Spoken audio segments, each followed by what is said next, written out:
किसी को फल स्वरूप दे सकता है क्या? तो भगवान क्या कहते हैं कि सतयुग, त्रेता, द्वापर युग में तो होता ही था कि पति पत्नी को दे, माता बेटे को दे, पिता पुत्र को दे, पति अपनी पत्नी को देता है, स्त्री अपने पति के लिए करती है, यानी एक दूसरे के लिए करते हैं तो उनके पाप और पुण्य का आधा भाग मिलता है। गुरु शिष्य के लिए करता है, शिष्य गुरु के लिए करता है।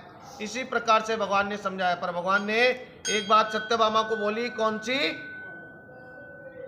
कि कलयुग में ये सब चीजें लागू नहीं होती। कलयुग में तो हर मनुष्य अपने कर्म का फल खुद ही पाता है।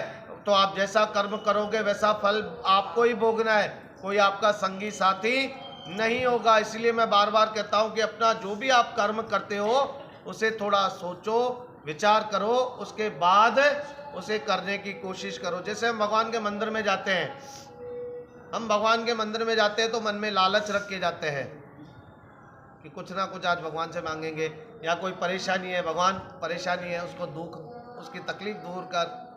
भगवान कहते हैं हमेशा मांगने ही आते हो, कभी मिलने भी तो आ जाया करो। मिलने का टाइम नहीं होता है, हम बिजी, हम व्यस्त हैं।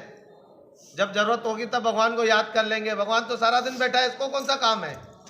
काम तो हमारे पास है।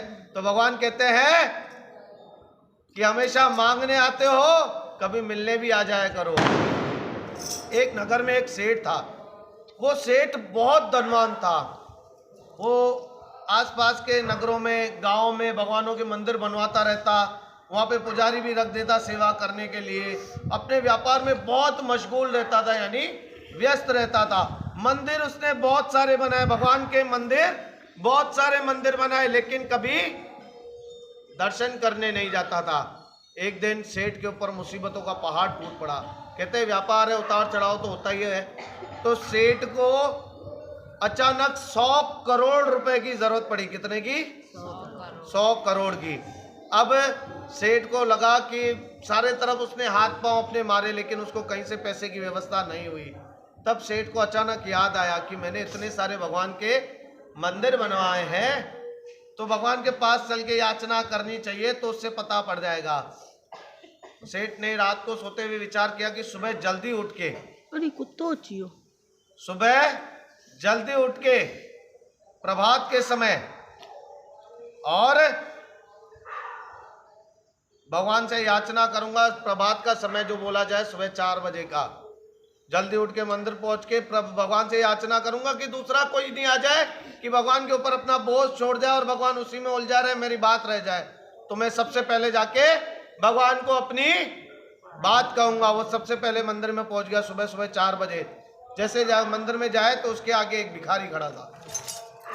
एक भिखारी खड़ा था भगवान के पास और सेठ जी के आगे। सेठ जी उस भिखारी के पीछे खड़े हुए। मंदिर के पट खुले। पट खुलते ही भिखारी का नंबर पहले था।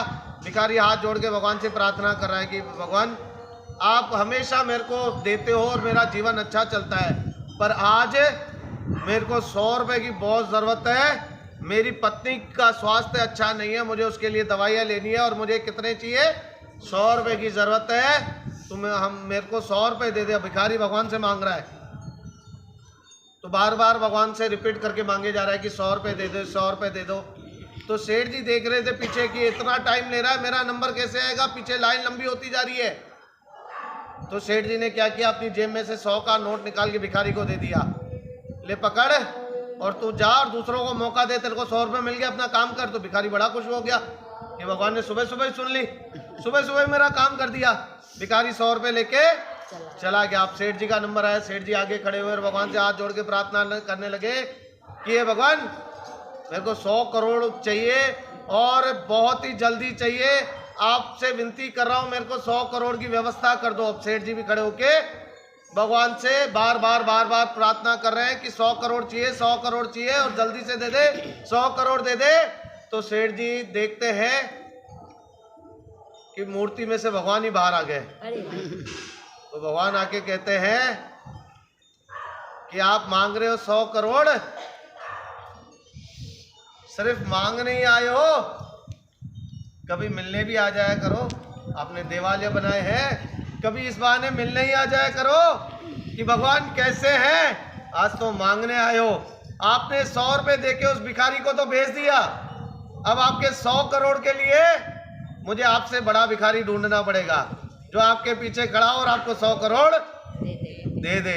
तो भगवान भी कहते हैं कि सिर्फ मांगने मत आओ, कभी मिलने भी आ जाया करो। बोल श्री कृष्ण कन्हैया लाल की।